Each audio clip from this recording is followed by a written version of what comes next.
안녕하세요. 윤정용입니다. 인문학 특강 그 제7강으로서 이번 시간에는 그 서양 문학과 문예 사조에 대해서 살펴보도록 하겠습니다. 1시간 정도 되는 짧은 시간 동안 2000년, 시간적으로는 2000년이 훨씬 넘고 한 3000년 정도 한 3000년은 안 돼도 한 2000년은 훨씬 넘는 그 긴 기간의 서양 문학, 그리고 시간적으로 뿐만 아니라 공간적으로 보자면은 서양 문학 넘어서 세계 문학 전체를 어, 한 시간 동안 다 살펴본다는 것은 물리적으로 거의 이제 불가능하다고도 볼 수가 있는데, 그럼에도 불구하고 어, 이제 이제 인문학의 또 하나의 큰 축이 또 문학이기 때문에 또 문학을 또 살펴보지 않을 수가 없습니다. 그래서 이번 시간에는 문학과 그 문예사조, 꼭 문학뿐만 아니라 문학을 포함해서 문화예술 전반에 걸쳐 나타난 그 시대적인 흐름이라고 할 수 있는 문예사조에 대해서 좀 살펴보도록 하겠습니다. 이 서양 문학의 원천은 헬레니즘과 헤브라이즘, 이 두 개를 들 수가 있는데, 이 헬레니즘은 이제 기본적으로 이제 그리스 로마 정신의 이제 그리스 로마의 정신과 문화를 이제 아우른다고 이제 볼 수가 있겠죠. 그리고 이제 헬레니즘 시간적으로도 이제 그 헤브라이즘을 앞서고, 그리고 이제 인간 중심적이고 이성 중심적이라는 특징 때문에 어, 이제 오늘날 사고와도 가장 많이 닮아 있다고 볼 수가 있겠죠. 그 다시 한번 말씀을 드리면은 서양의 어떤 시대 구분을 보통 고대, 중세, 근대, 현대 뭐 이렇게 이제 크게 구분을 한다면, 중세는 신 중심의 사회고, 그럼 그 중세 이전의 고대, 즉 그리스와 로마, 우리가 이제 고대 그리스 로마 시대라고 얘기를 하니까요. 그렇다면 고대 그리스와 로마 때는 인간 중심의 사회였습니다. 그런 그 중세가 이제 무너지면서 바로 르네상스가 이제 도래가 되죠. 르네상스가 바로 뭐냐면 재생, 부흥, 부활인데, 그 뭐를 재생하고 부활하냐면은 바로 그리스와 로마 시대 문화를 부흥하고 부활시키는 거죠. 그리고 그런 르네상스를 바탕으로 해서 근대가 이제 형성이 되는 거죠. 그러니까 근대라고 하는 것은, 서양에서 근대라고 하는 것은 인간의 이성을 중요시하는 그런 그 시대라고 얘기를 할 수가 있겠죠. 그럼 그 원류는 그렇다면은 다시 이제 고대 그리스와 로마로 이제 그 나갈 수가 있겠죠. 자, 그래서 이제 문학으로 봤을 때는 이제 그 원천 중의 원천이 바로 그리스 문학이라고 할 수가 있겠고, 그런 그 그리스 문학이 결국 이제 로마를 통해서 유럽 전역으로 이제 그 퍼져나가게 되죠. 자, 우리가 이제 그 그리스 로마 시대의 문학이라고 한다면은 아무래도 신화 이야기를 들지 않을 수가 없죠. 그러니까 신화는 이제 그리스 로마 신화라고 얘기를 하고, 또 뭐 일리아드, 오디세이 이렇게 이야기를 하죠. 그러면 이 신화라는 것은 보통은 오늘날 우리가 이제 그 그리스 로마 신화라고 이제 알고 있는 이 책은 19세기 미국의 그 토마스 불핀치가 정리한 그리스 로마 신화입니다. 그러면 그 그리스 로마 신화에 대한 이야기는 그 전부터 있었겠죠. 이렇게 이제 입에서 입으로 이제 구전되는 이야기를 그 불핀치가 정리를 했고, 그렇게 정리된 그 그리스 로마 신화를 오늘날 우리가 그 책을 통해서 이제 읽고 있는 거죠. 어, 그러면 이제 불핀치의 그리스 로마 신화 이전에는 아무래도 이제 그 로마의 이제 오비디우스의 그 변신 이야기, 이게 이제 그리스 로마 신화의 한 이제 그 원형이라고 이제 할 수가 있겠죠. 그리고 이제 일리아드 오디세이가 있는데, 이제 신화라는 것은 일단 신들의 이야기죠. 그죠? 그래서 제우스를 비롯한 여러 신들의 그런 그 이야기고, 그리고 이제 일리아드와 오디세이는 이제 신과 그 다음에 인간, 예, 등장인물로 봤을 때는 신도 등장하고 인간도 등장을 하죠. 그리고 이제 그 일리아드라고 하는 것은 이제 이 트로이죠. 트로이를 이제 그 일리아드라고 하니 일로스라고 하니까요. 그래서 트로이의 전쟁 이야기가 바로 일리아드고 오디세이아는 이제 오디세우스 트로이 전쟁에 참전했던 그 오디세우스가 트로이 전쟁을 끝내고 집에까지 돌아오기에 그 과정을 그린 게 바로 오디세이아가 되겠죠. 이것은 어떻게 보면은 이제 서사시라고 얘기할 수가 있는데요. 문학으로 봤을 때는 이제 서정시와 서사시 이 두 가지가 있죠. 그렇다면 이 서정시라고 하는 것은 인간의 어떤 개인적인 감정을 그린 시죠. 오늘날 우리가 대부분 이제 그 시인들의 어떤 시는 어쨌든 그 시인의 어떤 감정을 담아내고 있기 때문에 주로 이제 서정시라고 얘기를 하고, 그에 비해서 서사시라고 하는 것은 이야기입니다. 한 개인보다는 국가 혹은 민족의 어떤 그 이야기, 이게 바로 이제 그 서사시가 되는 거죠. 자, 이런 그 이제 서정시와 이제 서사시가 있고, 이제 그리스 문학은 역시 이제 그리스 문학에서 이제 그 빼놓을 수 없는 것은 바로 이제 그 비극입니다. 비극과 희극이 있는데 오늘날은 이제 엔딩을 중심으로 희극이냐 비극이냐 이렇게 나누는데 엄밀히 따지면은 이제 그 이제 목적으로 봤을 때 그 비극은 감정의 어떤 그 정화, 즉 카타르시스가 이제 목적이고 희극은 그에 비해서 도덕적인 그런 그 감화, 도덕적인 교훈을 전달하는 게 이제 목적인데 아무래도 이제 그 근대까지 비극이 희극보다는 우위에 있다고 봤습니다. 이건 뭐 그리스 때도 마찬가지고요. 그래서 그리스 시대, 그리스 문학에서 보면은 이제 그 3대 비극 시인이 있습니다. 3대 비극 작가가 있는데 바로 뭐 아이스킬로스와 소포클레스, 그리고 마지막으로 에우리피데스, 이 세 명의 비극 작가가 있고 그리고 아리스토파네스라는 희극 작가가 있습니다. 그래서 그리스 문학을 이야기할 때 이 네 명의 그 작가를 꼽죠.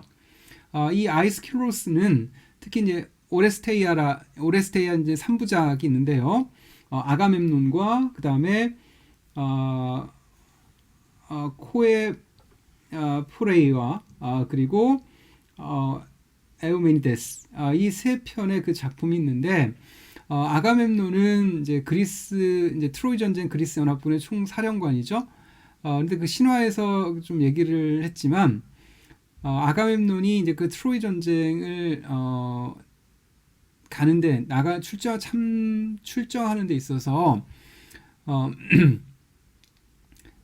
그 아르테미스의 그 숫사슴을 죽여서 이제 그 신의 노염을 사서 결국은 딸인 그 입시게니아를 제물로 바치고 그 트로이 전쟁에 참전을 했죠. 그때 이제 그 아내인 클루탐네스트라는 이제 그 남편에 대해서 이제 그 원한을 품었고 결국은 그 정부와 함께 그 트로이 전쟁에서 돌아온 아가멤논을 죽이죠. 그리고 그 아가멤논과 클루탐네스트라의 딸과 아들인 엘렉트라와 그리고 오레테스가 결국은 이제 그 어머니를 죽이죠. 그 이야기 가 이제 그 이제 3부작으로 아가멤논과 그리고 이제 제주를 바치는 여인들로 이제 이런 그 부제가 있는 코로포에이아 그리고 마지막으로 에우메니데스, 이 세 개의 작품이 있죠. 아이스클로스가 이 세 작품을 썼고 그리고 그 유명한 이제 소포클레스는 우리에게 이제 오이디푸스 대왕이라고 하죠. 오이디푸스 대왕으로 좀 알려졌고 그리고 세 번째 그 작가는 에우리피데스죠. 에우리피데스 이제 그 메데이아가 있고요. 그리고 아리스토파네스라는 또 희극 작가가 있죠. 자, 그래서 이제 그 그리스 문학에서는 이 세 명의 비극 작가와 한 명의 희극 작가가 있고, 그리고 이제 로마의 어떤 문학을 보면은 이제 로마의 라틴 문학이라고 되어 있는데, 우리가 이제 라틴어라고 하는 것은 어떤 그 거의 라틴어가 이제 로마의 이제 공용어라고 좀 할 수가 있는데, 이 당시에는 어, 이 당시에 그 로마 문학에서는 뭐 롱기누스와 그리고 버질이라고 우리는 보통 알고 있는 베르길리우스가 있고요. 어, 그리고 이제 뭐 키케로 뭐 이런 사람들이 있죠. 그러니까 이 페리클레스 시대를 정점으로 이제 번성하던 이제 그리스 문학은 이제 그 로마로 이어지게 되죠. 그러면서 이제 이 당시에는 이제 호라티우스가 있고, 그리고 뭐 베르길리우스가 있고, 방금 전에 얘기했던 뭐 베르길리우스가 있고, 그리고 변신 이야기로 유명한 오비디우스가 있습니다. 자, 이렇게 이제 그 그리스와 그 로마의 문학을 좀 살펴봤고, 그리고 두 번째는 이제 헤브라이즘인데, 앞에서 이제 그 헬레니즘과 헤브라이즘은 서양 문학의 두 줄기라고 할 수가 있는데, 이 헤브라이즘은 아무래도 기독교입니다. 우리가 헤브루라는 단어에서 이제 연상되듯이 이 헤브라이즘은 이 기독교고 헬레니즘은 그리스 로마의 어떤 영향이라고 그냥 간단하게 도식화할 수가 있겠죠. 그러면 이 주로 이제 그 그리스 로마 이후의 어떤 문학이라고 얘기할 수가 있는데, 로마가 결국 그 이제 뭐 역사나 뭐 여러 이제 뭐 신화나 어떤 회화에서 말씀드렸듯이 로마는 결국 이제 그 붕괴가 되죠. 그러니까 서로마와 그 동로마로 이제 분리가 되게 되는데, 이때 이제 이 로마에 있어서는 아무래도 기독교의 그 공인이 대단히 중요합니다. 그러니까 서로마 같은 경우는 동로마와 조금 이제 달랐죠. 서로마 같은 경우는 이 이제 게르만계 그 이민족과 이제 맞닿아 있기 때문에 아무래도 이제 그 성상이랄까요? 성상 숭배 이거를 좀 중요하게 여겼고, 동로마는 그걸 이제 반대를 했죠. 그래서 서양의 그 중세라고 하는 것은 어찌 보면은 동서로마의 어떤 분리에서 시작이 돼서 동로마 제국의 멸망까지, 이게 바로 이제 그 중세 이제 서양이 되죠. 그래서 중세를 이야기할 때는 그 기독교가 대단히 중요합니다. 그리고 기독교가 문학뿐만 아니라 사회 전체를 지배했다고 해도 이제 과언이 아니죠. 어, 그래서 이제 문학도 이제 이렇게 기독교의 영향을 받았고, 또 이제 기독교 문학과 그래서 그 기독교는 이제 유일신이죠. 그러니까 유일신의 반대가 되는 게 바로 또 이도교가 되겠죠. 페이건이라고 하는데, 그래서 기독교 문학과 그 다음에 이교도 문학 이런 거 있었고, 또 이 기독교 문학과 이교도 문학이 나뉘어지고, 또 기독교 문학과 이교도 문학의 결합, 뭐 이렇게 또 결합되는 양상으로도 이제 살펴볼 수가 있겠죠. 이 당시에는 이제 베올프와 같은 그러한 영웅 서사시도 있고, 앞에서 이제 그 서사시라고 하는 것은 개인의 감정이 아니라 주로 민족이나 국가적인 영웅을 노래한 시라고 했었죠. 이런 이제 영웅 서사시가 있고, 그다음 중세는 아무래도 이제 기사도 문학이 좀 발달됐죠. 그러니까 중세 때 어떤 경제 제도를 보통 우리가 이제 봉건제라고 얘기를 하죠. 그러니까 봉건제는 왕, 그다음에 제후, 기사 이렇게 이제 수직적인 위계가 있었죠. 그러니까 기사 문학은 주로 제후의 그런 귀부인 레이디와 기사 간의, 좋게 말하면 낭만적인 사랑 이야기고, 조금 나쁘게 이야기하자면은 불륜담이 되겠죠. 이런 기사 문학이 있었고, 그리고 이제 또한 로맨스라고 이제 기사 문학이 있고, 그다음에 이제 그 좀 다른 이제 무운시가 있는데, 이 기사문학이 이제 무운시와 이제 다른 가장 큰 특징은 뭐냐면은, 남녀간의 그 이제 사랑 이야기, 보통 이제 로맨스라고 얘기를 하죠. 그에 비해서 무운시라고 하는 것은 단어에서 알 수 있듯이 영웅적인 이야기죠. 그러니까 기사의 영웅적인 이야기, 이게 이제 무운시고, 그에 비해서 기사문학이라고 하는 것은 로맨스가 됩니다. 그러니까 사랑 이야기가 되겠죠. 그리고 또 이때는 또 중세에 또 발라드라는 게 있습니다.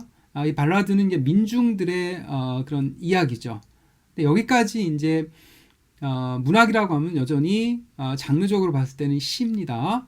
자, 그리고 이런 그 이제 중세를 거쳐서 이제 그 풍자 문학과 새로운 이제 풍자 문학이 이제 나오게 되는데, 그리고 이제 풍자라고 하는 것은 말 그대로 조롱까지는 아니라 하더라도 무언가에 빗대어 이렇게 이제 우습게 이야기하는 게 바로 이제 그 풍자죠. 그리고 이런 그 풍자 문학은 뭐 초서와 보카치오 그리고 그 단테, 이들에게 이제 영향을 주죠. 이때 새로운 시대 선구자들이라고 하는 것은 뭐냐면 중세에서 르네상스로 넘어가는 그 시대, 어떻게 보면 르네상스 시대를 가져온 그러한 그 문학적인 선구자들이라고 할 수가 있겠죠. 여기에 이제 영국의 그 제프리 초서가 있고, 그리고 이탈리아의 뭐 보카치오와 그 단테 등이 있는 거죠. 그래서 이제 그 뭐 단테의 뭐 신곡, 그리고 보카치오의 데카메론, 그리고 초서의 캔터베리 이야기, 이런 그 작품들이 중세를 넘어서 이제 르네상스를 여는 르네상스 이제 문학을 여는 이들이 이제 선구자라고 이렇게 볼 수가 있겠죠. 자, 그래서 여기까지 정리해 보면은 이제 보통 우리가 고대 그리스 로마, 그 다음에 중세, 그리고 그 다음에 르네상스, 이렇게 이어지는 거죠. 뭐 작품에 대한 이제 그 구체적인 이야기는 좀 넘어가도록 하겠습니다. 워낙 많기 때문에요. 자, 그래서 이렇게 이제 다시 이제 르네상스로 이제 돌아오는데, 인문주의를 앞세운 르네상스 문학이라는 이제 타이틀이죠. 여기서 말하는 인문주의라고 하는 것은 우리가 휴머니즘이라고 하는데, 오늘날 휴머니즘은 인도주의라고 얘기를 하죠. 이 당시에 르네상스 때 휴머니즘이라는 것은 엄밀히 따지면 인문학입니다. 오늘날 인문학을 영어로 이야기할 때 후마니타스라고 하죠. 그 인문이라고 하는 것은 사람이 소재이자 사람이 주체죠. 그러니까 사람을 소재로 한 문학, 그리고 사람이 쓴 문학, 이게 바로 인문학이 되는 거죠. 그러니까 중세 때는 한마디로 신 중심의 사회였죠. 하지만 르네상스라는 것은 인간이 문학적인 창작자이자 문학의 이제 소재가 되는 거죠. 그리고 이제 르네상스는 이탈리아에서 시작이 됐죠. 아무래도 그 십자군 원정 이제 이 실패되고, 그리고 이제 오스만 투르크에 의해서 동로마 제국이 멸망이 되면서 그 동로마 제국에 있었던 그 이제 수사라든가 그러한 그 학자들이 이탈리아로, 그 바로 옆에 있는 이탈리아로 넘어오게 되죠. 그리고 그 이탈리아에서 유럽 전역으로 르네상스가 이제 그 퍼져나가게 되죠. 그리고 이제 그 서양의 어떤 그 문학의 어떤 출발점은 이제 그 스페인의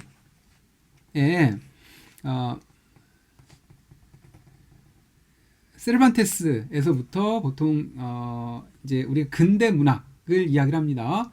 자, 그래서 이 스페인에서 시작이 돼서 이제 그 유럽으로 이제 넘어가죠.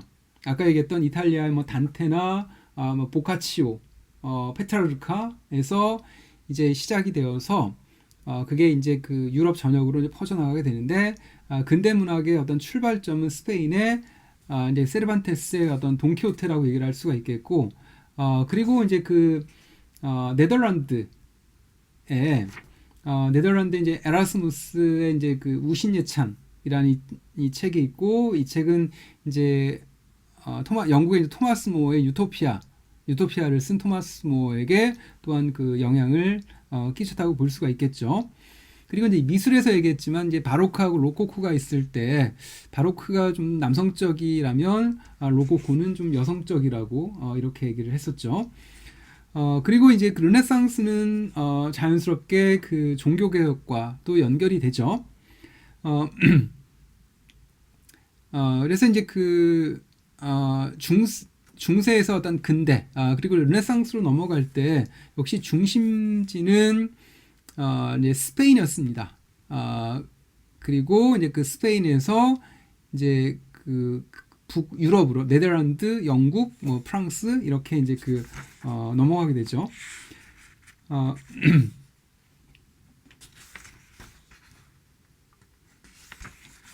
자, 그다음 이런 그 르네상스 문학에서 이제 그 고전주의 문학에서 이제 계몽주의 문학이라고 되었는데 이 르네상스 문학을 이제 보통 이제 인문주의라고 얘기를 했고 그리고 르네상스라고 하는 것은 기본적으로 이제 부흥 부활이라고 앞에서 말씀드렸죠. 그럼 뭐를 부흥시키고 부활하는 거냐면은 고대 그리스와 로마의 문학적인 전통을 이제 그 부활하는 거죠. 자, 그리고 그러한 그 르네상스에서 그 르네상스의 전통을 이어받은 게 바로 고전주의 문학입니다. 17세기 내지 18세기 초까지 주로 이제 17세기를 지배했던 게 바로 이제 고전주의 문학인데 이 고전주의 문학은 그리스를 이상으로 여겼습니다. 그러니까 문학적인 전범이 바로 로마도 아닌 그리스였습니다. 그러니까 시를 쓸 때도 그리스의 그런 그 시 작법에 따라서 시를 썼고 모든 것이 그러니까 그리스가 이제 그 그리스 그리고 로마 이게 이제 그 모범이었던 거죠. 하지만 이제 그 이 고전주의에서 점차 이제 그 계몽주의로 이제 그 넘어가게 되죠. 18세기 들어서 점차 이제 그 계몽주의로 좀 넘어가게 되는데 그 고전주의 문학에서는 이걸 좀 말씀 안 드릴 수 없는 게 라틴어로 그 보통 시를 썼습니다. 그러니까 그 속어가 아닌 그 라틴어로 이제 글을 썼죠. 그렇기 때문에 그 당시에는 이제 그 문학이라는 게 오늘날처럼 뭐 많은 사람들이 누릴 수 있는 그러한 것이 아니라 주로 이제 그 귀족층이 문학 혹은 예술의 향유층이었던 거죠. 그러다가 이제 그 계몽주의 그리고 산업혁명의 어떤 그 발달로 인해서 문학의 향유층이 넓어지게 되고 계몽이라는 단어에서 알 수 있듯이 계몽이라고 하는 것은 무언가를 그 인라이트먼트니까 깨우치는 거죠. 그러니까 무지를 깨우치는 거고 그리고 교화시키는 게 바로 이제 계몽주의입니다. 그러니까 새로운 지식을 무언가 이제 알게 되는 거죠. 그렇다면 이제 인간의 이성을 바탕으로 세상을 그 개혁하려는 그러한 움직임도 같이 이제 생각해 볼 수가 있겠죠.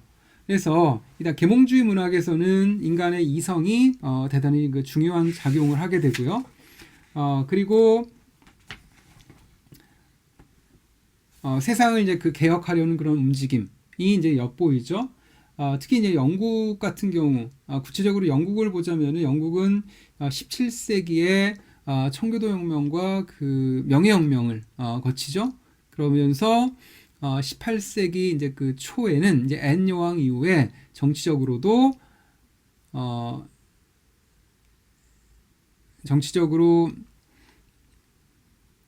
이제 그 뭡니까 이제 그 조지 1세가 이제 독일 출신의 조지 1세가 왕으로 오면서 결국 이제 그 의원 내각제가 채택이 되고 그 산업혁명으로 인해서 다른 나라보다 이제 자본주의가 이제 발달이 되고 중산층이 형성이 되면서 그 중산층이 어떤 그 지식을 이제 지식을 열망을 하죠. 이 당시에 이제 그 계몽주의 문학의 영국의 계몽주의 문학을 이야기할 때 빼놓을 수 없는 철학자가 바로 홉스와 로크입니다. 이 토마스 홉스의 그 리바이어던 그리고 로크의 어떤 그 시민 정부론, 그러니까 국가에 대한 그 기존의 어떤 왕권 신수설을 뭐 거부하고 이러한 그 뭐 국가와 그 다음에 그런 그 시민 정부론을 주창을 했던 거죠. 그러니까 그 홉스의 그 리바이던 같은 경우는 절대 왕정의 근거를 이제 마련해 주는 거죠. 그러니까 왕권이라는 게 신으로부터 부여받은 것이 아니라 현실적으로 인간의 어떤 그 분쟁, 투쟁, 이것을 막기 위해서는 강력한 국가가 필요하다. 즉 강력한 왕이 필요하다라는 절대 왕정의 정당성을 역설한 거고, 더 나아가 이제 그 로크의 어떤 시민 정부론 같은 경우는 그렇다면은 왕이 그럼 그 권력을 무한하게 사용할 수 있는 거냐, 그게 아니라 이 국가와 어떤 그 시민들 간의 어떤 그 계약이라는 논의를 더욱 발전시켜서 이제 국민이 왕이 국민을 통치하는 것이 아니라 왕과 어떤 그 국민과 왕의 동등한 왕은 국민의 어떤 한 사람이다라는 그런 원리까지 이제 주창하게 되는 거죠. 자, 이처럼 이제 이성과 합리성을 이제 그 바탕으로 해서 더 나은 삶과 더 나은 사회를 만들 수 있다고 이제 믿기 시작한 거죠. 그게 이제 문학으로 표면화된 것이 바로 이제 계몽주의 문학이라고 이야기할 수가 있겠죠.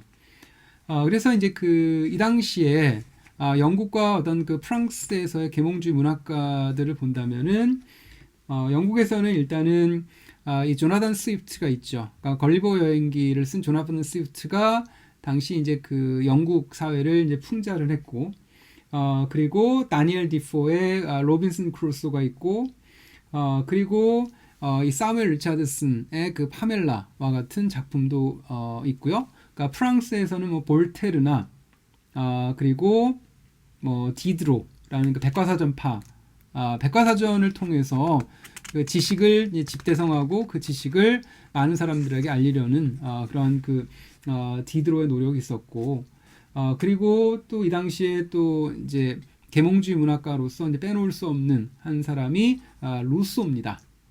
자, 이러한 그 프랑스와 영국과 프랑스의 어떤 계몽주의 문학이 18세기에 이제 성행했고, 그리고 독일의 이제 고전주의와 이제 그 독일에서는 괴테를 이제 꼽을 수가 있는데, 독일의 사정은 좀 특수해서 독일은 영국과 프랑스와는 달리 좀 경제도 그렇지만 이제 문학도 조금 늦게 시작이 됐죠. 왜냐하면 그 17세기에 그러니까 다른 프랑스나 영국, 네덜란드는 이제 그 17세기 유럽의 열강으로서 이제 그 산업혁명의 어떤 그 기틀을 마련하기 시작했죠. 하지만 독일은 그 17세기에 그 종교전쟁인 30년 전쟁을 치렀기 때문에 사회가 여전히 이제 혼란스럽고 분열된 모습을 보였죠. 오늘날 우리가 독일, 통일 독일이라고 할 수 있는 그 독일 제국은 18세기 말 1860년 또는 70년대야 통일 독일이 이제 나타나게 되는 거니까요. 하지만 문학적으로 보면은 이제 18세기에 그 고전주의를 이끈 괴테와 어떤 그 실러가 있었죠. 특히 이제 괴테의 그런 그 유명한 질풍노도, 스트룸 운트 드랑이라는 그 질풍노도의 그 뭐 문학 운동을 어떤 그 괴테가 벌였고요. 그리고 또 극작가 실러가 있었죠. 자, 이러한 뭐 독일의 그런 그 고전주의 문학이 이제 그 독일에서 있었고, 계몽주의를 거쳐 다시 이제 그 낭만주의로 가게 되는데 이때부터는 뭐 낭만주의 그리고 상징주의, 사실주의 뭐 등등 여러 이제 문예사조가 이제 그 등장을 하죠. 먼저 이제 낭만이라는 단어에서 알 수 있듯이 낭만이라고 하는 것은 감정과 열정, 인간의 어떤 그 감정과 열정을 중요시하죠. 그다음에 반대로 그 이전 시대의 계몽주의에서는 인간의 이성을 중요하게 여겼죠. 그렇다면 독일과 영국의 낭만주의, 특히 이제 영국의 그 낭만주의를 보자면은 아무래도 그 시인 월즈워스와 콜리지가 있고 그리고 그 뒤를 이은 바이런과 셜리, 키츠 이런 사람들이 있겠죠. 그러니까 그 월즈워스와 콜리지 같은 경우는 시를 어떻게 써야 하는지 그런 방법론적인 그런 기틀을 마련했다면 바이런, 셜리, 키츠 같은 경우는 좀 더 한 발 더 나아가서 좀 개혁적인 그런 주장을 좀 더 개진을 했죠. 자, 그리고 이제 프랑스에서는 프랑스의 낭만주의에서는 이제 이 루소를 이제 빼놓을 수가 없는데 루소는 앞에서 이제 그 프랑스 계몽주의를 이야기할 때 이제 루소를 언급을 했었죠. 하지만 그 루소는 프랑스의 그런 그 계몽주의뿐만 아니라 프랑스의 낭만주의에서도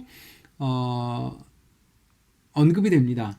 즉 루소의 계몽주의가 어떻게 보면은 프랑스의 어떤 낭만주의의 그런 뭐 초석 내지 기틀이 되었다. 뭐 이렇게 볼 수가 있는 거죠.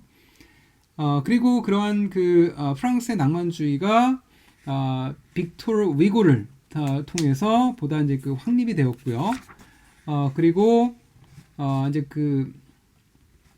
위고 그리고 이제 뒤마 그러니까 삼총사와 몽테크리스토 백작을 쓴 뒤마 부자로 이어졌고요. 자, 그리고 이제 미국의 어떤 초월주의적 낭만주의 이것을 일명 초절주의라고도 부르는데요. 미국은 1776년 영국으로부터 이제 독립전쟁을 벌이죠. 하지만 이제 1776년부터 해서 1783년까지 영국과 이제 독립전쟁을 벌이죠. 하지만 문학적으로는 아직 영국 문학을 모방하고 영국이나 아니면 유럽 문학을 모방하는 수준에 머물렀습니다. 그러니까 미국만의 그런 미국 문학을 아직 만들지는 못했습니다. 초창기의 미국 문학은 워싱턴 어빙과 워싱턴 어빙은 스케치북이라는 작품을 썼고 그 가운데서 슬리피 할로우와 단편집 32편의 어떤 단편집인 스케치북에 보면은 이 슬리피 할로우 영화나 어떤 드라마로 만들어진 슬리피 할로우 이 작품이 명하고 그리고 립바니클도 있고요. 그리고 제임스 페니먼 쿠퍼가 있죠. 이 쿠퍼의 대표적인 작품이 바로 이제 우리가 잘 알고 있는 라스트 모이칸입니다. 이렇게 이제 어빙과 워싱턴 어빙과 제임스 페니먼 쿠퍼를 거쳐서 이제 미국 문학이 이제 기틀이 마련되었고 그걸 바탕으로 에머슨과 호손 그리고 피트먼을 거칩니다. 그리고 피트먼을 이제 이런 에머슨과 피트먼 이제 호손과 피트먼이 미국의 이제 초절주의를 이제 확립을 이제 하게 되죠. 한마디로 이야기했을 때 미국의 초절주의는 긍정적인 그런 인간관을 보여줍니다. 이와 반대로 인간의 어두운 면을 천착한 작가들도 등장하는데 그들이 바로 누구냐면은 호손과 멜빌과 그리고 에드가 앨런 포가 됩니다. 특히 이제 에드가 앨런 포는 이제 살아 있을 때는 문학적으로 미국에서는 크게 높이 평가를 받지 못하지만 나중에 그 이제 보들레르를 비롯한 그 프랑스의 어떤 상징주의 시인들에 의해서 높이 평가를 받게 되죠. 이런 그 낭만주의가 있고 그 낭만주의 다음에 이제 그 사실주의 문학이 등장합니다. 이 사실주의, 그러니까 이제 시대적으로 혹은 문예사조적으로 이제 계속 이제 이어지죠. 그러면은 이제 낭만주의 다음에 이제 신고전주의와 그 낭만주의, 고전주의, 낭만주의, 그리고 그 다음에 이제 사실주의가 되는데, 이 사실주의는 삶을 생생하게 재현하는 겁니다. 재현, represent죠. 그러니까 표현과 재현은 좀 다르죠. 그러니까 사실주의 문학은 삶을 얼마나 가깝게 묘사하느냐, 이게 바로 관건입니다. 그러니까 있을 법한 이야기죠. 그러니까 핍진성이라고 하는데 이게 대단히 중요하죠. 그러니까 소재 자체가 실제로 있었던 이야기가 아니라 있을 법한 이야기를 그리는 것이 바로 사실주의입니다. 사실주의의 그 발원지는 이제 프랑스라고 할 수가 있겠죠. 이제 프랑스 이제 사실주의를 이야기할 때 그 빼놓을 수 없는 작가가 바로 이제 그 플로베르입니다. 그러니까 적과 흑, 이제 스탕달의 그 적과 흑, 그리고 플로베르의 뭐 감정교육, 뭐 이렇게 있죠. 그리고 이제 또 발자크가 있고요. 이렇게 이제 그 스탕달, 플로베르, 발자크, 뭐 이렇게 이제 그 프랑스의 어떤 사실주의가 이어지죠. 그다음 이제 그 러시아 문학의 황금 시대가 있는데, 어느 책에서 보면 그 러시아 문학은 출발점과 그리고 그거의 어떤 그 완결점이 이제 있습니다. 보통 이제 러시아 문학의 출발점은 푸시킨이라고 하고, 그리고 그 러시아 문학의 어떤 그 완결은 보통 이제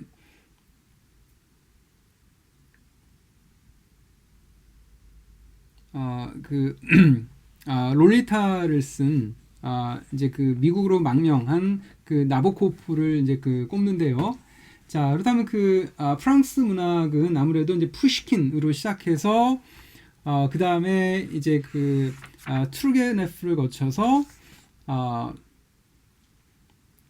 도스토옙스키와 그리고 톨스토이에 이르러 이제 그 황금 시대를 이제 그 형성하게 되는 거죠.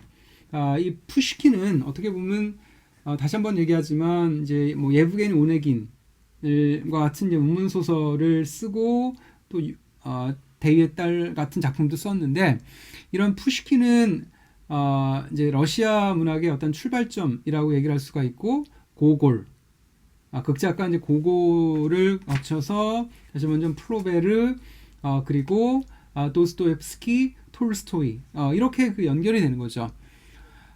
이 도스토옙스키하고 이 톨스토이는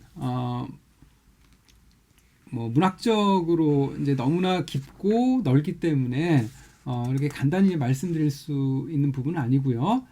자, 아무튼 이제 이런 그 러시아 문학이 이제 19세기의 아래에 어떤 황금 시대를 이제 구가를 하게 되고, 영국과 이제 미국에 있어서도 이제 그 사실주의가 문학의 어떤 그 주된 그런 그 흐름으로 등장을 하게 됩니다. 자, 그러면 이제 영국은 19세기에 18세기의 다른 나라보다 이미 17세기 정치적으로 이제 정치 안정을 바탕으로 18세기 산업혁명을 거쳐서 부를 축적을 하고, 19세기에는 해가 지지 않는 나라라고 불리면서 그 대영 제국을 건설을 했죠. 문학적으로 보자면은 19세기 초반에는 시가, 낭만주의 시가, 그리고 그 중후반에는 이제 소설이 주된 어떤 문학 장르로 자리를 잡게 됩니다. 그렇다면 이제 그 19세기 초에 어떤 그 영국 소설의 출발점은 제인 오스틴에서 시작이 됩니다. 오만과 편견을 쓴 제인 오스틴, 그리고 브론티 자매, 조지 엘리어트, 뭐 이렇게 거치죠.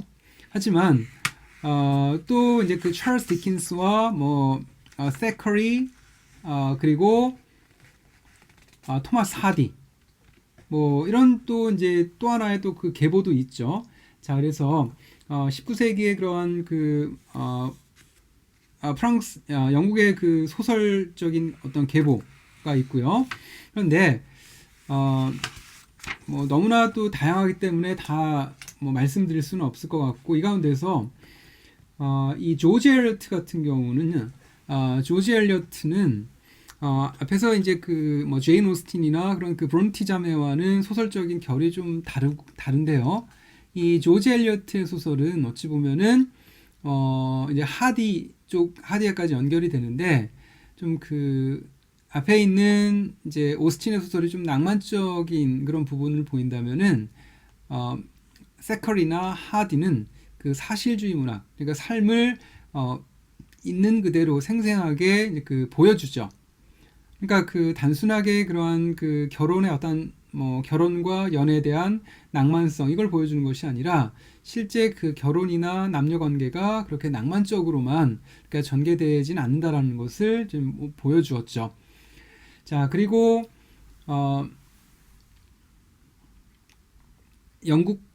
미국의 이제 사실주의를 이야기할 때는 역시 미국 앞에서 이제 그 미국 낭만주의를 이야기할 때 뭐 소설적으로 보면은 그 멜빌, 호손, 에드가 앨런 포를 말씀드렸고, 그런 그 미국 소설이 영국 소설과 어깨를 나란히 하거나 아니면은 세계 문학으로 우뚝 그 자리를 잡게 되는 것은 마크 트웨인과 헨리 제임스를 거쳐서입니다.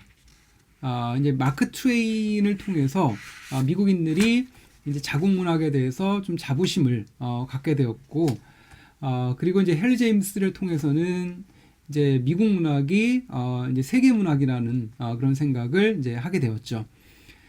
자, 그다음 이제 이런 사실주의를 거쳐서 자연주의 그리고 상징주의로 접어들게 됩니다. 한마디로 이야기했을 때 이 자연주의라고 하는 것은 회화에서 말하는 자연주의와 문학에서 말하는 자연주의는 좀 다릅니다. 회화에서의 자연주의는 자연을 소재로 한 화풍 내지 이제 화단이라고 할 수가 있겠죠. 하지만 문학에서의 자연주의는 자연과학주의라고 보는 게 맞습니다. 그러니까 자연주의를 사실주의를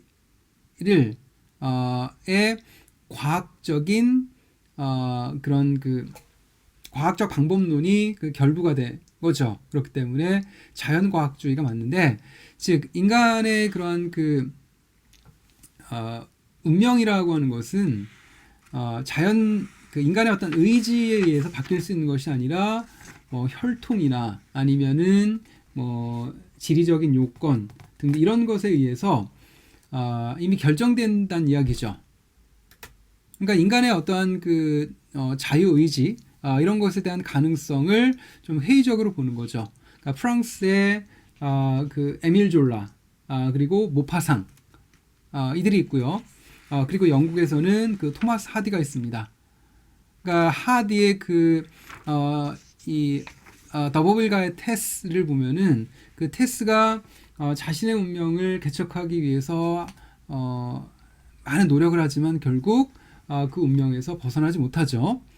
자, 그런 그 자연주의가 있고, 그리고 이제 그 이 상징주의는 좀 자연주의와 비슷한 시대에 등장을 했는데, 자연주의가 뭐 실증과 진화론 등 과학적 요소를 전면에 내세우며 개인과 유전 또는 사회와의 관계를 완벽하게 이제 묘사하고자 했다면, 이 상징주의라고 하는 것은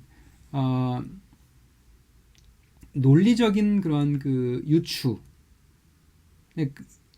자연주의를 좀 그 배격을 했고, 오히려 그 주관적이고 형이상학적인 것, 영혼과 신비, 무한이나 이상, 꿈과 계시 등에 관심을 기울였고, 특히 이제 논리적인 그런 그 유추, 감정, 낭만주의와 비슷하지만 낭만주의와 달리 이제 그 논리적인 유추에 이제 그 가까웠죠.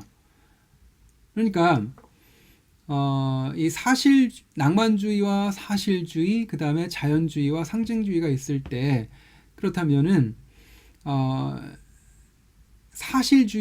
자연주의는 사실주의를 어떻게 보면 계승 발전시켰다고 볼 수가 있겠고, 그런 그 자연주의를 배격한 것이 상징주의인데, 그 상징주의는 낭만주의와 괴를 같이 하는데, 하지만 낭만주의에서 중요하게 여겼던 인간의 그런 그 감정 이런 것보다는 그 논리적 이성에 바탕을 둔 논리적인 유추 이것을 좀 중요하게 여겼죠. 그러니까 정리를 하자면은 이렇게 그 낭만주의, 사실주의, 자연주의, 상징주의는 서로 뭐 계승, 발전, 그리고 대립 이런 관계로 이제 그 설명을 할 수가 있겠죠. 상징주의는 아까 얘기했던 것처럼 역시 상징주의를 이야기할 때 빼놓을 수 없는 시인은 프랑스의 그 보들레르입니다.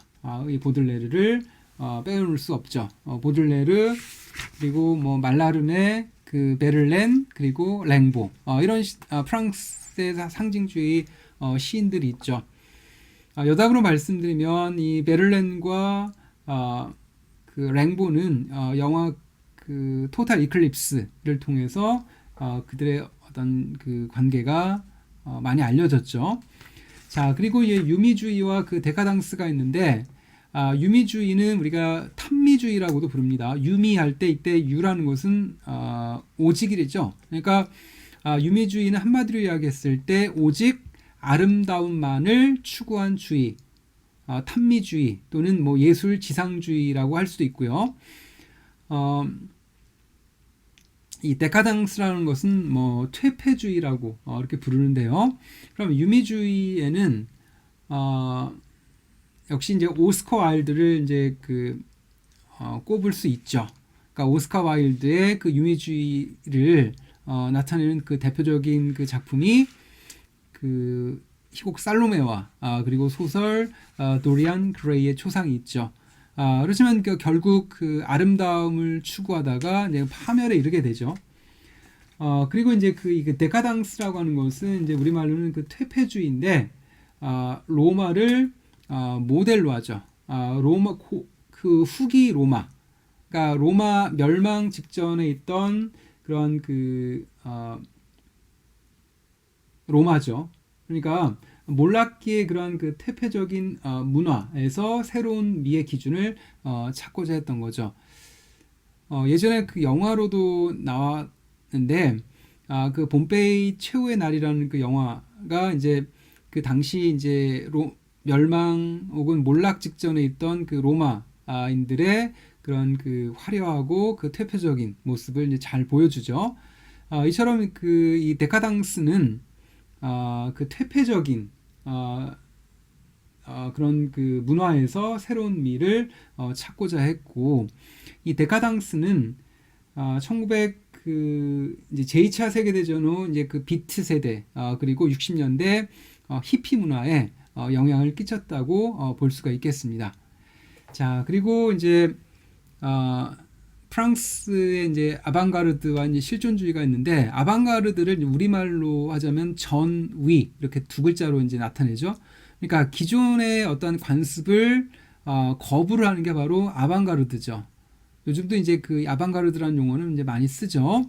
그러니까 뭔가 새로움을 추구한 그런 게 바로 이제 아방가르드라고 할 수가 있겠고, 그러니까 기존의 어떤 관습을 이제 그 배격을 하죠. 그러니까 1, 2차 그 이제 세계 대전으로 인해서 기존 가치나 관습이 이제 그 무너지자 이제 새로운 문학적인 관습을 이제 만들어가는 것이 바로 아방가르드 문학이라고 할 수가 있겠고, 이제 그 이전에 이제 그 보들레르가 있었죠. 이제 그 보들레로부터 언어의 지시적 의미를 거부하고 고도의 상징과 은유를 사용해 전혀 다른 의미가 생성될 수 있음을 보여준 이제 상징주의가 이제 새로운 도전이라고 할 수가 있겠죠. 이 상징주의는 이제 기존의 그런 그 관습과 개념을 거부하거나 뛰어넘는 거죠. 자, 그리고 이제 표현주의는 앞에서 이야기한 재현과 사실주의적인 재현과 대립되는 개념이죠.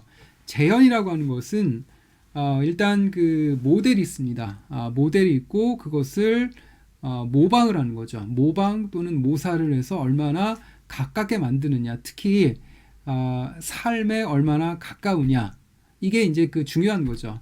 하지만 그 표현주의라고 하는 것은 모델이 없습니다. 그러니까 꿈이나 무의식 등등 이런 인간의 그 뇌 등 이런 그 보이지 않는 세계를 상상력을 통해서 표현하죠. 이게 바로 이제 표현주의라고 할 수가 있겠고, 특히 제1차 세계대전 이후 독일 문학에 영향을 끼쳤다고 볼 수가 있겠고, 특히 이제 이 표현주의는 독일의 그런 문학뿐만 아니라 영화, 미술 이런 데까지 영향을 끼쳤죠. 그러니까 아방가르드 문학에서는 이제 뭐 미래주의가 있었고, 그리고 미래주의, 그리고 다다이즘, 초현실주의 이런 것들이 이제 대표적인 그 아방가르드 문학이라고 이야기할 수가 있겠고, 그다음 이제 그 실존주의 문학과 그 누보 로망을 보면은 이제 전후 실존주의, 이때 전후라고 하는 것은 아무래도 1차 그 세계 대전을 들 수가 있겠죠. 1차 이제 그 세계 대전을 통해서 이제 그 허무주의를 이제 느끼게 되죠. 그러니까 일단은 이제 그 1차 세계대전 이후 촉발된 사회 불안과 전쟁 이후 사회 불안과 절망감을 이겨내기 위해서 이제 그 1930년대 그 프랑스에서 행동주의 문학이라는 게 좀 등장을 하죠. 그래서 이제 그 생텍쥐베리나 아니면 앙드레 말로 어니스트 헤밍웨이 등등이 있죠. 자, 그리고 2차 세계대전 이후에는 실존주의 문학이 이제 등장을 하게 되는데, 실존주의 문학은 사르트르, 까미와 같은 이제 그 프랑스의 그런 그 철학자들이 있고요. 이 사르트르의 가장 유명한 말은 역시 이제 실존과 본질을 놓고 봤을 때, 보통 철학에서는 본질을 탐구를 하죠. 하지만 그 사르트르에 따르면은 실존이 본질을 이제 앞선다고 보는 거죠. 그러니까 한마디로 이야기했을 때 실존주의 문학이라는 것은 그러니까 실제로 존재하는 게 중요한 거죠. 그러니까 본질보다도 이제 실존이 앞선다고 주장을 하죠. 자, 그리고 이제 실존주의와 좀 또 뗄래야 뗄 수 없는 개념이 바로 이제 부조리입니다. 그러니까 부조리는 한마디로 부조리라는 것은 조리가 없다, 논리가 없다라는 뜻이죠. 그래서 부조리 문학을 이야기할 때 빼놓을 수 없는 게 바로 부조리 연극입니다. 그죠? 고도를 기다리며로 이제 그 대표되는 그런 부조리 연극이 있죠. 그리고 이제 그 누보 로망이라고 하는 것은 이제 프랑스 1950년대부터 이제 프랑스에서 발표되기 시작한 전위적인 소설을 이야기하죠. 누보 로망이라는 것이 영어로는 뉴 나블이 되겠죠. 로망이 이제 소설이니까 누보는 이제 새로운이고 신소설이라고 볼 수가 있겠죠. 그렇다면 한마디로 이야기했을 때 기존의 어떤 그 소설적인 관습을 거부하고 새로운 그 개념을 어떤 그 추구하는 것이 바로 누보 로망이라고 할 수가 있겠죠. 자, 그리고 이제 그다음 이제 영미의 모더니즘과 전후문학이 있는데, 여기 모더니즘이라고 하는 것은 이제 그 근대 추구라고 할 수 있는데, 오늘날에도 그 문학에서는 리얼리즘과 모더니즘 문학이 큰 줄기입니다. 그럼 리얼리즘이라고 하는 것은 이제 사실의 그 재현이죠. 그에 비해서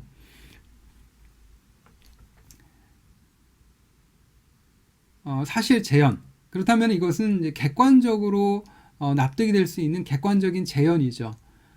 그에 비해서 모더니즘이라고 하는 것은 주관성을 강조합니다. 객관적 리얼리즘, 주관적 모더니즘 이렇게 정리할 수가 있겠죠. 그래서 이 모더니즘에서는 이제 사물에 드러나는 객관적인 모습보다는 주관 속에 나타나는 경험을 중요하게 여기죠. 그러다 보니까 이제 그 물리적인 시간보다는 심리적인 시간을 중요하게 여기죠.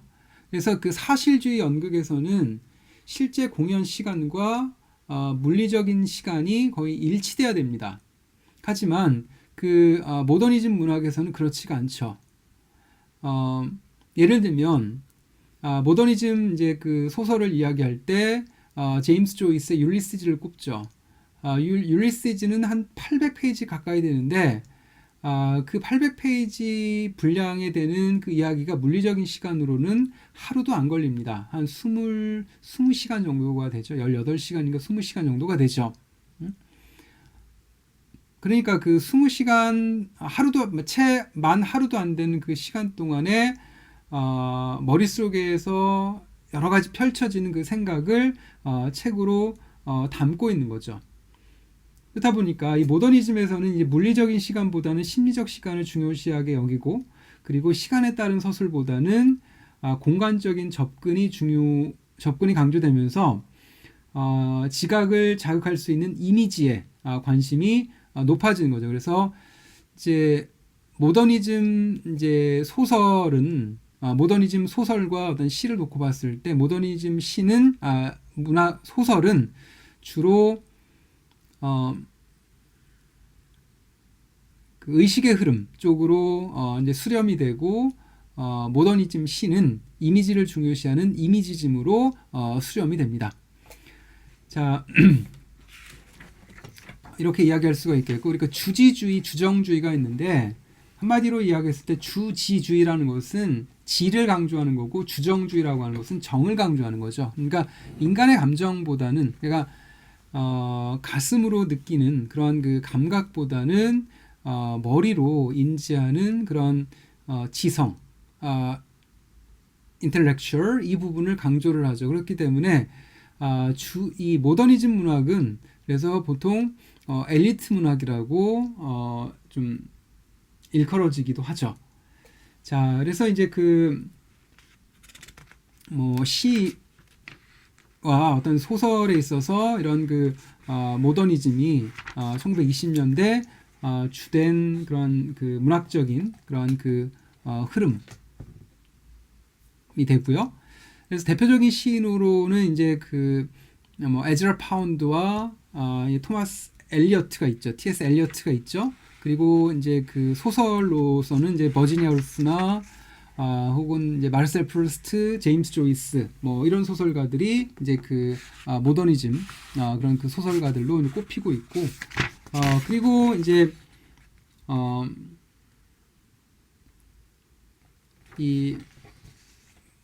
참고로 이제 그 이 제임스 조이스에서 말씀드리자면은 이 제임스 조이스의 율리시즈는 처음부터 그 호메로스의 그 율리스 오디세이아를 염두에 두고 쓴 글입니다. 그래서 구성도 오디세이아와 거의 비슷하죠. 자, 그래서 이제 이 더블린 시내를 이제 이제 모두 잘 보여주고 있죠. 그래서 1904년 시간적인 어떤 그 배경도 명확하죠. 1904년 6월 16일을 시간적인 배경으로 하고 있고, 그래서 그날을 지금도 이제 그 블룸세이라고 해서 이제 하루 종일 그날이 되면 여러 가지 이제 행사가 이루어지고 하루 종일 라디오에서 그 율리시즈를 성우들이 이제 24시간 동안 낭독하는 행사도 같이 이제 벌어진다고 합니다. 자, 그리고 이제 그 사회적인 그 리얼리즘이 있는데 이 사회적인 자, 여기 사회주의 리얼리즘을 이제 보기에 앞서서 뭐 제임스 조이스 그리고 미국에서는 또한 이제 윌리엄 포크너 그리고 뭐 어네스트 헤밍웨이 그리고 이제 피츠제럴드 등의 어떤 잃어버린 세대가 있죠. 잃어버린 세대는 그 10년대, 그러니까 제1차 세계대전을 겪은 그 일군의 그 작가들을 이제 그 가리키는 용어죠. 원래는 이제 그 걸스타인이라는 그 시인이 이 동시대의 그런 그 문학가들을 지칭했던 그런 그 용어에서 이제 비롯되는데요. 특히 이제 어네스트 헤밍웨이 같은 경우는 이제 그 차갑고 그런 그 냉혹하고 건조한 이제 짧은 그런 단문으로 된 그 문체를 가리켜서 이제 하드보일드라고 이렇게 얘기를 했고요. 그래서 이제 그 하드보일 이제 그 해밍웨이의 그 단편 소설과 그 장편 소설을 보면은 좀 스타일이 좀 많이 다른데요. 특히 이제 단편 소설에 쓰인 그런 문체를 가리켜서 이제 하드보일드라고 이제 이야기를 했고요. 자, 그리고 이제 피츠제럴드, 위대한 개츠비로 대표되는 그 피츠제럴드는 1920년대 그 광란의 20년대를 잘 표현하고 있고, 그리고 이제 이 시대의 어떤 영국의 그 이제 소설가 중에 이 조지 오웰을 또 빼놓을 수가 없죠. 이 조지 오웰은 이제 기자 출신답게 소설을 마치 이제 그 건조하게 이제 그 작품을 썼죠. 그러니까 형용사 없이 대단히 좀 건조한 그런 다큐멘터리적인 그러한 그 문체로 소설을 썼죠. 그가 보여주는 세상, 그러니까 동물농장이나 1984년과 같은 소설에서 그가 보여주는 세상은 대단히 좀 암울하고 부정적인 그런 그 염세적인 그런 그 세계를 좀 보여주고 있고요. 그리고 그 기본적으로 이 오웰은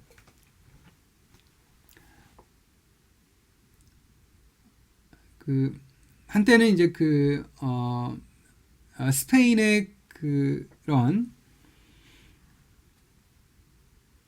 1930년대에 있었던 그 이 스페인에서 이제 그 공화제 그 의용군을 돕기도 했지만 결국 그 환멸을 느끼게 되죠. 그래서 이 동물농장은 그 스탈린의 그런 그 공산 체제를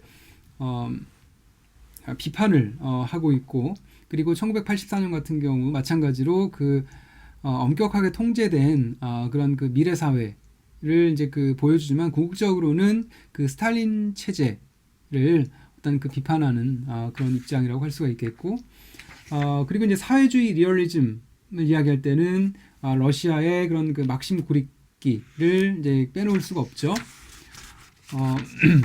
그리고 이제 그 고립기, 그리고 솔제니친, 그리고 뭐 숄로우프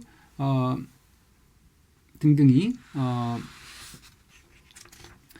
프랑스 이제 사회주의 그 리얼리즘의 어떤 그 작가라고 얘기할 수가 있겠고, 그리고 이제 그 마지막으로 이제 그 아까 앞에서 얘기했던 그 이제 원래는 이제 그 러시아 출신이지만 미국 문학사에서 언급되는 그 나보코프가 있습니다. 이 나보코프는 아까도 얘기했듯이 이제 러시아 문학이 푸시킨에서 시작돼서 이제 그 나보코프에서 이제 그 끝난다고 얘기를 했었죠. 즉, 이 나보코프는 이제 러시아에서 태어났지만 궁극적으로 이제 작품 활동은 이제 미국에서 했기 때문에 러시아 문학과 미국 문학에서 동시에 언급이 되고 있죠. 특히 이제 그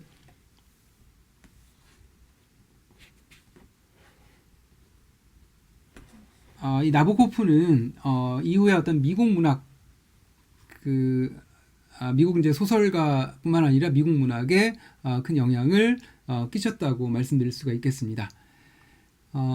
이제 마지막으로 이제 이 포스트 모더니즘에 대해서 좀 말씀을 드리면, 모더니즘 앞에 이제 접수 이제 포스트가 붙었죠. 그러니까 포스트라고 하는 것은 원래는 사전적으로 봤을 때는 뭐 후죠. 그러니까 모더니즘 후, 그러니까 후기 모더니즘 또는 이 포스트가 뭐뭐에서 벗어난다라는 또 탈의 뜻도 있죠. 그래서 뭐 탈 모더니즘, 뭐 후기 모더니즘 아니면 포스트 모더니즘 이렇게 좀 용어를 좀 규정하는데, 그럼 모더니즘은 기본적으로 포스트 모더니즘은 모더니즘에서 출발을 합니다.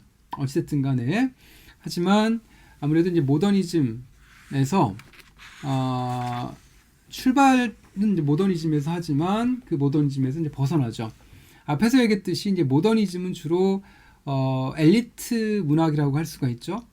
반대로 이제 포스트 모더니즘은 그런 엘리트 문학이 아닌 대중문학이라고 할 수가 있겠죠. 즉 일반인들의 일상 문화와 적은 문화를 뭐 적은 문화라기보다는 대중문화라고 합시다. 일상 문화와 대중문화를 적극적으로 이제 그 수용을 했죠. 포스트 모더니즘은. 그리고 이제 문학으로 보자면은 열린 결말. 그러니까 소설에서 보면 열린 결말 뭐 이런 거 있죠. 자, 그리고 특히나 이제 모더니즘의 그런 그 엘리트 문학과는 이제 상반되는 그런 문학이고, 특히 이제 타이틀에서 알 수 있듯이 인간의 이성에 대해서 불신을 하죠. 그러니까 알 수가 없다 이렇게 보는 거죠. 반대로 이제 그 모더니즘은 주지주의라고 아까 얘기를 했었죠. 그러니까 주지주의, 그러니까 지를 중요시한다고 했으니까 지라고 하는 것은 기본적으로 인간의 이성과 감성 가운데서 이성에 바탕을 두고 있죠. 자, 구체적으로 좀 보자면은 잠깐만 기다리세요. 구체적으로 보자면은 이제 그 중남미의 그 포스트 모더니즘이 있는데요. 그러면 이제 그 중남미의 이제 포스트 모더니즘에서는 역시 이제 보르헤스와 그리고 그 마르케스를 이제 그 빼놓을 수 없죠.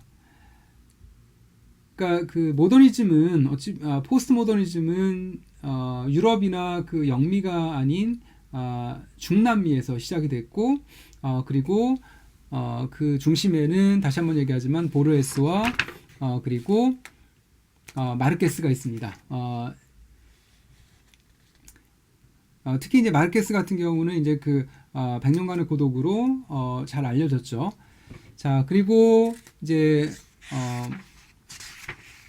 미국 및 그 밖의 지역의 뭐 포스트 모더니즘은 뭐 너무나 이제 다양하기 때문에 이것을 한마디로 이야기하기는 좀 어렵고 아까 얘기했던 것처럼 이 소설은 보통은 이제 작가가 중요하죠.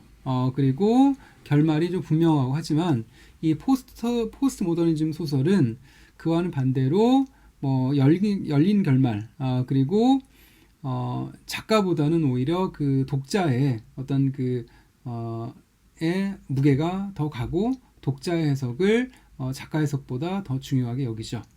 자, 이렇게 이제 뭐 포스트 모더니즘까지 좀 살펴봤는데 개별 작가, 개별 작품은 뭐 너무나 많기 때문에 일일이 다 열거할 수는 없었고 이렇게 좀 간단하게 살펴봤는데 마지막으로 이 포스트 모더니즘과 이 모더니즘에 대해서 이야기를 하고 좀 정리를 하자면은 앞에서 얘기한 것처럼 모더니즘이라는 것은 주로 인간의 이성에 방점을 두죠. 하지만 포스트 모더니즘은 그런 이성을 불신합니다. 그렇다 보니까 모더니즘 같은 경우는 이렇게 계열화 내지 그 범주화가 가능하지만 포스트 모더니즘은 그게 이제 불가능합니다. 너무나 다양하기 때문에 그것을 범주화나 아니면 계열화하기가 좀 어려운 거죠. 그리고 마지막으로 말씀드린 포스트 모더니즘은 현재 진행형이라고 말씀드릴 수가 있겠고요. 자, 그래서 이번 시간에는 그 문학과 문예사조에 대해서 좀 거칠게나마 전체적으로 좀 살펴봤습니다. 자, 대단히 고생이 많았습니다. 여기까지 하겠습니다.